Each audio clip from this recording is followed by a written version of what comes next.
Chicken চাপ, normal pulao, আর এখানে রয়েছে কি মাছ এটা? এটা হচ্ছে বাটা মাছ, সিম দিয়ে ঝোল, সাদা ভাতের সাথে, তাই তো? মামা ডাল খাবার জন্য ছিল, সকালে রান্না করেছিলাম ওটা। আর এটা কি পিঠে কালকে রাতে করেছিল। সবজি আছে।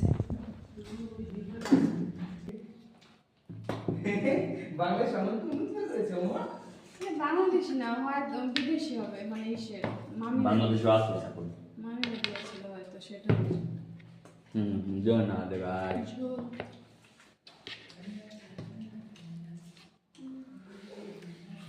হয়ে গেছে।